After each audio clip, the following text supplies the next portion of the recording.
Welcome back to the Root Beer. That's 2 words. Cinema podcast with your host Max Vanderwerf and Carter Haskins. Today we're reviewing Good Will Hunting and IBC Root Beer. Tell us a little about the movie. So, Good Will Hunting is a 1997 film directed by Gus Van Sant. As we all know, it stars Robin Williams, Matt Damon, and Stellan Skarsgård. There's some Ben Affleck in there, too. It's written by Ben Affleck and Matt Damon, which is interesting. You guys all know about this movie, probably. Matt Damon, genius janitor who's throwing his life away hanging out with Ben Affleck. It's not throwing it away. Well, that's it's a noble of the movie. Okay. Sure. But no, I'm saying with his friends, he's throwing his life away, if you will. I think he's not throwing it away. I also agree, but I'm giving the premise of the movie. Okay. He has to do therapy, and he hangs out with Robin Williams, and they talk and hang out.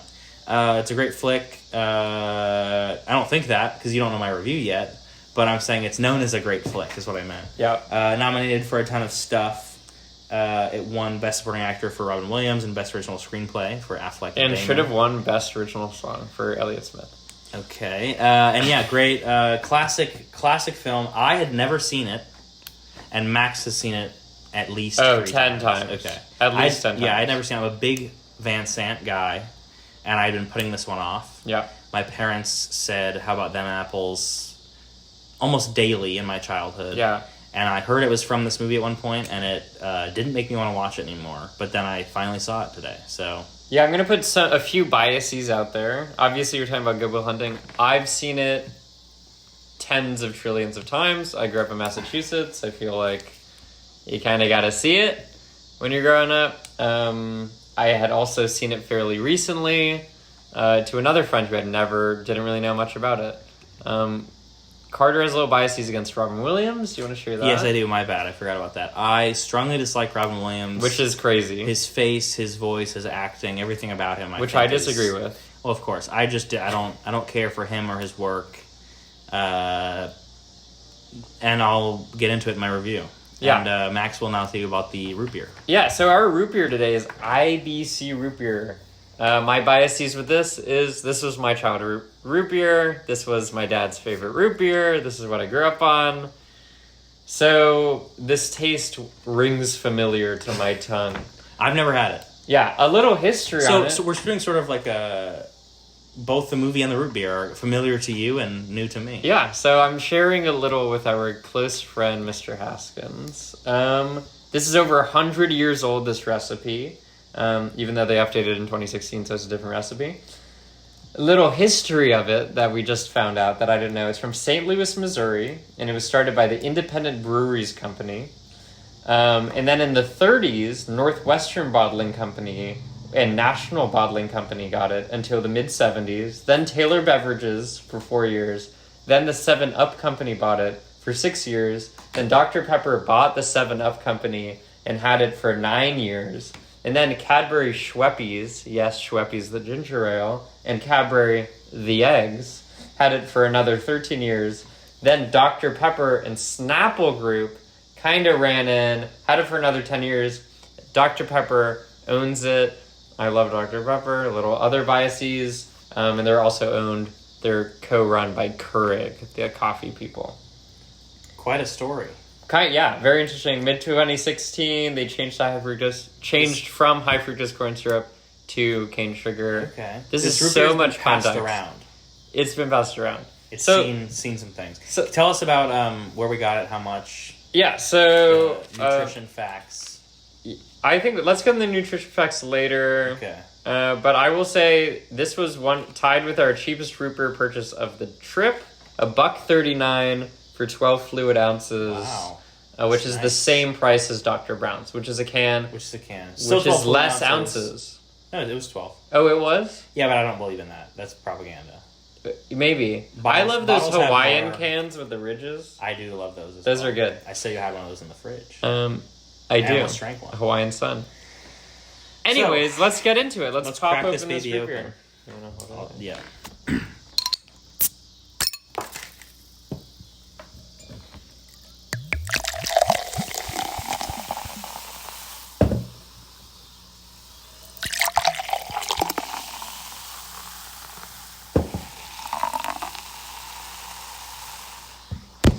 let's get into it. Okay, cheers.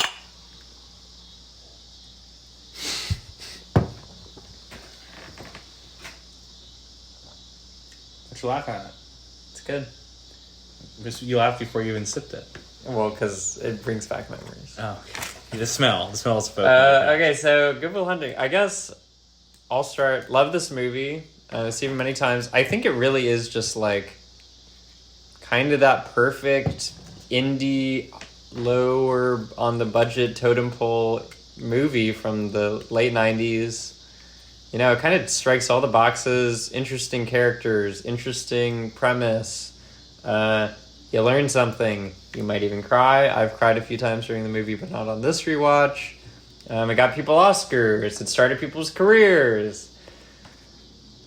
Boy, oh boy, was Gus Van Sant on one when he made this. And I gotta say, I think it might be because Ben Affleck, the history behind it, Ben Affleck and Matt Damon write the script. They're living in LA. They're kind of making it as actors.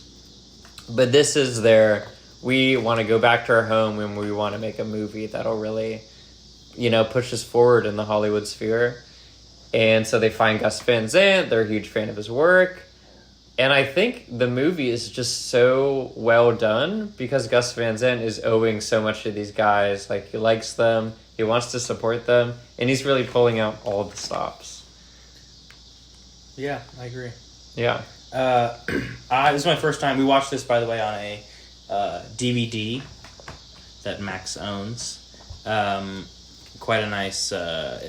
full transparency, it was a fully letterboxed DVD, letterboxed and pillarboxed. Yeah. Zoom did not work. Nope. And Max asked if I wanted to watch it on the Criterion channel instead, to which I said no, of course, with my, interest in physical media. I like the way that DVDs look. I thought it looked great. It didn't really bother me. We were close to the TV. It was all okay. Yeah, and a good movie isn't really hurt by that. I agree. And I was hesitant going in. As I've said, I have a bias against Robin Williams. I think wholly overrated actor, person, etc. Don't care for his work. And this movie, I've sort of avoided it because I think the poster is seems a little sappy and cloying to me, and I just am not interested in that type of stuff. Also, this movie, not just the Robin Williams of it all, but a lot of the other external factors, seemed to me a lot like Dead Poets Society, a movie that I also put off for a long time and really hate. I don't know if I said that to you earlier. I have no interest in that movie. I hate it on almost every level. I would never watch it ever again. So I associated these two movies for a few reasons. Sure. Poster is similar. Kind of Robin Williams. Good Robin Williams. Yeah, good Robin Williams, well acclaimed. So I was sort of disillusioned by Dead Poets Society, and so I had avoided this until I was at a lunch meeting with a man recently, and we were talking about film. And he mentioned Good Will Hunting, and I said, I've never seen it. And he was like, your homework is to watch Good Will Hunting. Oh. And I was like, well, yeah, I love Gus Van Sant. Gus Van Sant is one of my favorite directors, so I was excited to see it. I knew it wouldn't be bad, but I wasn't sure if I would like it. And I did. I loved it. I thought it was great. I was engrossed. Wow. I loved everything about it. Some great dolly work in there. Did you get verklempt? I'm sorry? Did you get teary-eyed at any moment? No. Didn't really strike me in that way. Okay. But I do find, as you said, Dead Poets Society, my main problem with it is that I don't really care for any of the characters at all. Yeah. And there's not really a reason to ever, and they manufacture tragedies for us to care about it. Whereas this movie, you introduce us to the characters in such a natural way that makes you both identify with them and perceive them as an other, if you will.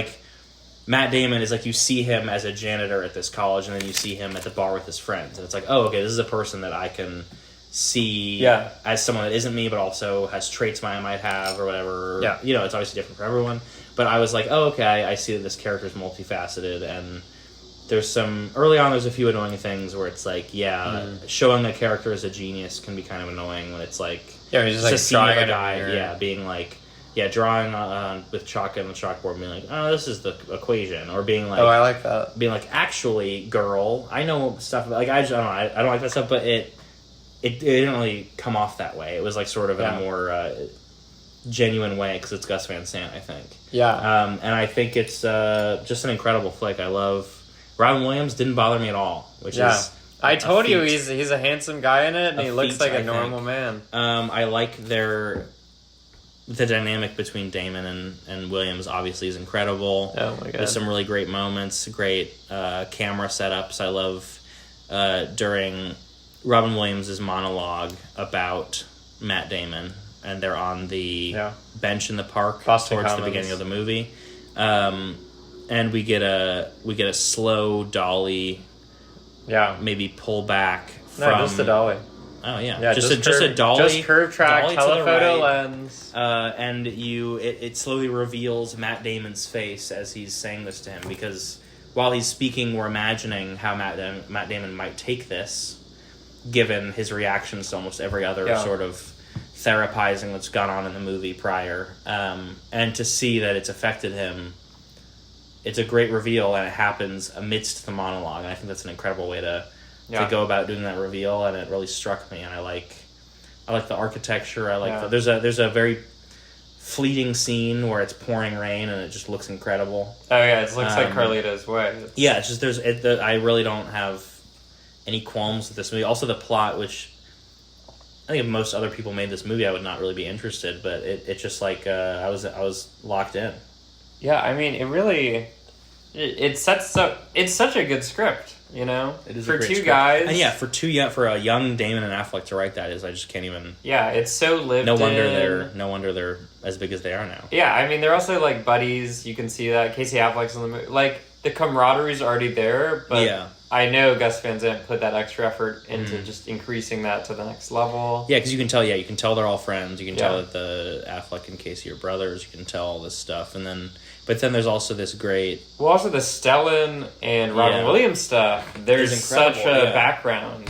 It's so good. And you get you get the background on it, and then Damon walks in on them arguing. There's a background to this, and we know that, but he doesn't. Yeah. And it sort of adds this, layer of... This is probably a hard thing for all three of these people. And it's they all have their different... They're all right and wrong. And it's a great... I think it's a great script. It's a great scenario to come up with. And to have written those conversations between a therapist and Matt Damon as Matt Damon and Ben Affleck, I just can't... That's, incredible. Yeah. Well, also the Minnie Driver stuff, I think that's one thing you can kind of see in this movie as, a little minor, is that her character doesn't show up very much. But... She shows up enough, and I think she's well developed enough. You know exactly where she's coming from. I like that character quite a bit. And it's pretty easy to fall in love with Will Hunting. Yeah. So you're automatically on her side. Yeah. That fight scene, I mean, growing up and just being I don't know, just it's so fucking real. They're arguing about it. Yeah, it's so real. Yeah. And it's a situation I think a lot of people can relate to, where it's, you have I can't show my quick romance, and also quick romance, and someone's leaving, and you got to figure out what you're doing, and it's a very I don't know. We're certainly not the first people to say this, but great flick. Yeah, great flick.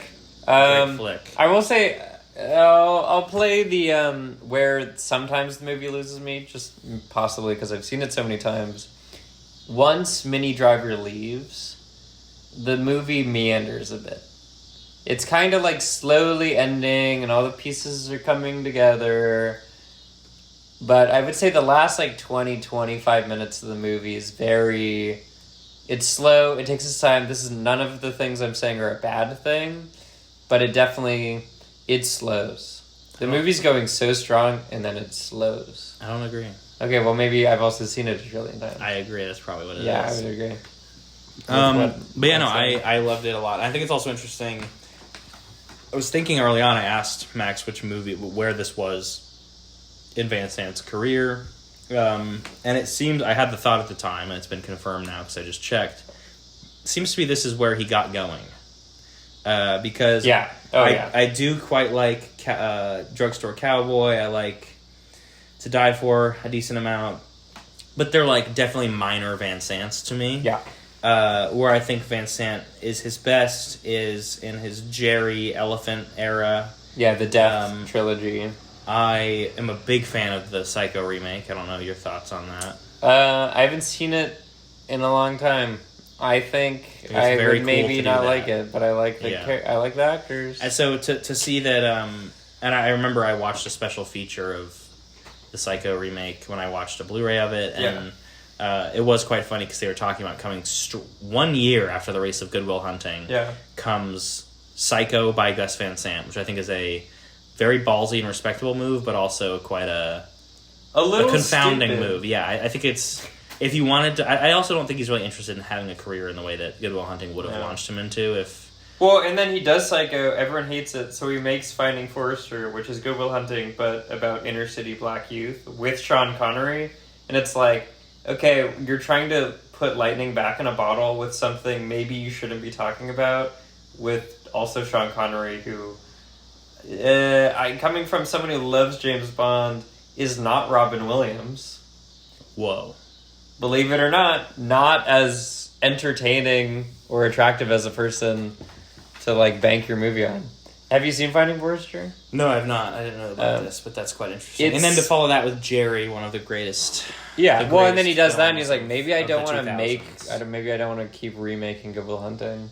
I say this, Finding Forrester, not horrible, everyone's pretty good in it. Harris Savides, beautiful cinematography, great night interior work.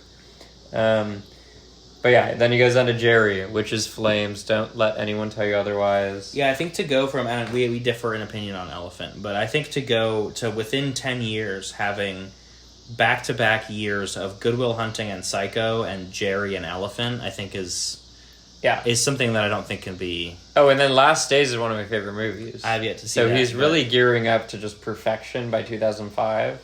And I have a friend who's a huge Paranoid Park fan. I have a close friend that's also a huge Paranoid Park fan. And maybe we should see that someday. We should. I've been waiting to see some sort of print or in a theater type. Milk looks good. Now we're just going through Gus Van Sant's let's talk about the root beer. Let's finish the root beer. Let's finish the root beer. Last noting of Will Hunting, see it. I think it's a great hoke. Late 90s, Boston. That's that's the imagery I grew up on. Late 90s, early 2000s. They talk about Quincy. They talk about MIT. It's just good and beautiful and lived in, and maybe Massachusetts is the best state. So IBC, tell me about it. We both finished our root beers. I think, did we talk about the 12-ounce bottle? You said the price, but we got... How much sugar's in this bag? No caffeine. Yeah. And we have 40 grams of sugar. Interesting. I would figure it'd be lower. Yeah, but it's cane sugar, so what are you going to do? I love this root beer. I think it's the best I've had on the pod. Oh, wow. I know, but I don't really... Harder. I don't think there's much of a comparison, Shosh. Is there? What? Nothing. What? You fuck with this? No, I wanted it to do well. Yeah. I wanted it to do well. I didn't expect this well. Well, I don't think we've really had a good root beer yet. No, I liked Dr. Brown's. Dr. Brown's is fine. I think it's yeah. So I actually was worried at first because my first sip gave me sort of an Olipop scare, as they say. Ooh, to scary. Me, I know, to me I think the problem with using cane sugar is I think that it has... I think aspartame has kind of emulated the cane sugar aftertaste and flavor. And I think it's ruined cane sugar for me because I've had a lot more aspartame in my life than I've had cane sugar. And I think that this is a very negative... Have you ever had just you're driving down the road in the DR somewhere, maybe in the Dominican Republic, and you stop and you get a sugar cane and you just chew on the sugar cane root? No, I have not done that. A phenomenal experience. Okay. Highly recommend. One of the best experiences to ever have in the world. Okay, well, I'll try it sometime. But yeah, this is a great root beer. I think it's, as I said it about Hank's, I think. Tastes like a root beer barrel candy. It sort of is just what a root beer is to me. Pretty solid. I drink this on any occasion. This is what root beer is to me. Yeah, normal Take it bottle. away, Max. I love how it's in a bottle. It's always been in a bottle. I love just the label. It looks professional. It tastes professional. It's not messing around. It's, what am I doing? I'm being a root beer. and I'm gonna do a good job at it. And I'm not gonna fuck around with you. I- This is root beer I'd have at McMiniman's. Oh wow, Portland, Oregon reference. But do you agree? Like, this is a McMiniman's I've never root beer. been to McMiniman's. I know. There's just so many options. Portland heads will get I heard this it's one. expensive. I don't remember my mommy and daddy used to pay for it. Oh, okay. Well, Because I only went when I was a child. Yeah, true. Yeah, I think it's really good. I think it definitely tastes different from my childhood since they changed it in 2016. But it's quintessential root beer. I will agree with you. Sidebar and aspartame. Why is everyone into Diet Coke? It's because aspartame taste. is 200 times sweeter than sugar, and not only is caffeine addictive, but so is aspartame. I know, but it's just It tastes really just bad. have Coke. Yeah, it's like Just have Coke Zero. what if Coke gave you cancer? I know, literally. Okay, Coke, no thanks, but Coke that gives me cancer, I'll have this every day. Yeah, maybe 2 or 3 times a day. I really don't get it, and I feel The sad. can's ugly. And bad. I agree. I feel sad and bad for all of the loved ones in my life who are afflicted by the Diet Coke disease, which is unfortunately, but fortunately for the Coca-Cola company, very many of them. Yeah, and that's honestly why I think everyone should drink more root beer. Maybe starting with an IBC, maybe starting with the Dr. Brown's, maybe starting with a root beer that we'll review in the future that's even better than those. I know. All right, let's get more ratings. This is incredible. Yeah, let's do I it. give Good Will What a Hunting. good day. I know. What a great day. We've had a great day today, Boston, guys. IBC. I'm going to give Good Will Hunting 3 root beers out of 4. Sure. And I'm going to give IBC 3 movies out of 4. It's a 3 all-around kind of night. Interesting. I'm going to give Good Will Hunting 3.5. I think this type of movie, there's no better version of this type of movie. I'll agree. Like, I don't think you can beat this Yeah. indie Miramax shit. It dares to ask what if Dead Poets Society was a good movie. Yeah. And I'm going to give IBC... I'm going to give it I was honestly a little underwhelmed on this time, but... Does it taste significantly different than you remember? A little. It's been a while. I gotta say it's been a while. It was a little more mild than I kind of wanted. I remembered having a little more bite. Yeah. But that also might be part of our transportation Yeah, issue. we might have messed up the transportation. Of 7 root beers. Of 7 root beers. It was a hot first 7 day. episodes might be a little flawed. But, dude, this with ice cream, phenomenal root beer float. This on its own, phenomenal root beer. Goodbye. Follow the Instagram. See you next time. Go buy a root beer. Bye.